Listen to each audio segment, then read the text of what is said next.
Greetings folks, this is Gear with another quick Minecraft tour.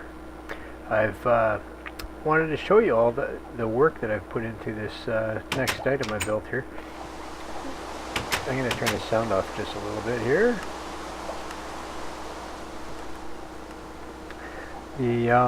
All that cotton I was, or the wool that I was growing was for the purpose of building this next project here. I'll go up on my roof to make it easier for you to see. I'm really excited about this. This is a what I've done is it's loosely adapted to DocM's bird cage, but instead of a bird cage, I've done a hot air balloon. So yeah, that's where all my wool's gone. Oh, but what's that down in there? Looks like I have a passenger.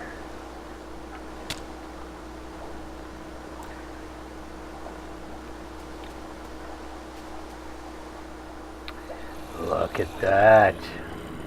This is my new XP farm.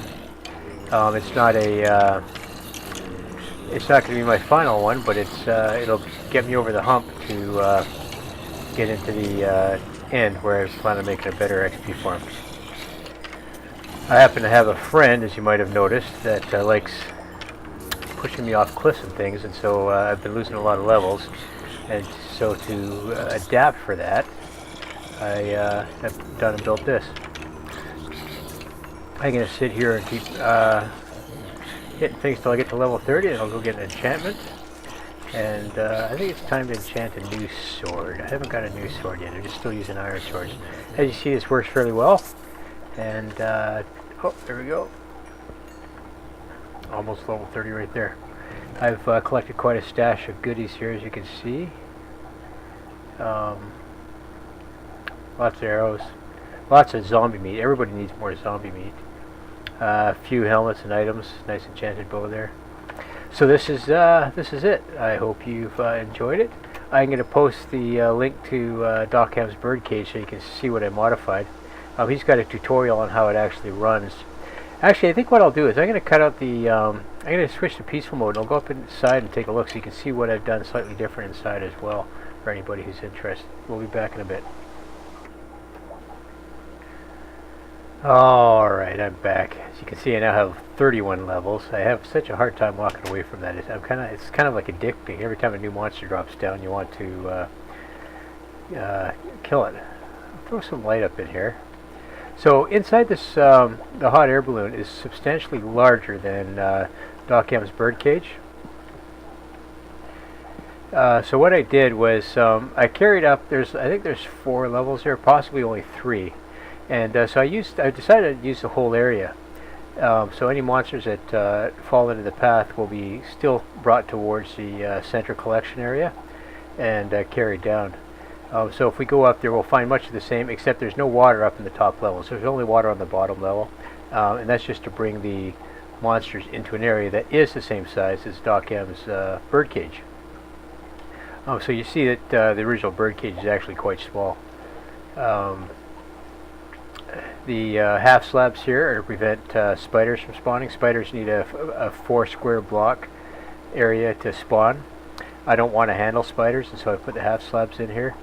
So what I'm getting is zombies, creepers, skeletons, and endermen, and it's working pretty well. I'm finding that some endermen, I can hear them landing in the water, and of course they can't survive in water, so they'll zip around to find another spot, but eventually they make it down. And so it's been working okay. I've now got enough ender pearls that I can go to the end, and so I'm excited about doing that sometime soon. But as you see, this really not much to it. The outside is all the wool blocks, as you can kind of barely see in the distance there. It's awful dark in here. I've just created a current pulling these guys forward. The top levels are as simple as can be. That's all there is to it. So I like the birdcage because it was my inspiration, really. There's a number of different types of mob traps that work. I always liked that one because I thought it looked good, and it was just so simple in its design, and it worked well with Enderman. So I think hats off to the guys that invented that. I think Doc was modifying somebody else's world, but I'll post a link to his birdcage tutorial anyway, and you can get it from that video directly. So basically what happens is the mob's going to drop down here, they'll walk onto the signs, or they'll meander around aimlessly, and the signs will trick them into thinking there's a walkway there, so they'll walk on them and they'll basically fall down, and there'll be pistons that push them down, and they'll end up getting pushed all the way down here,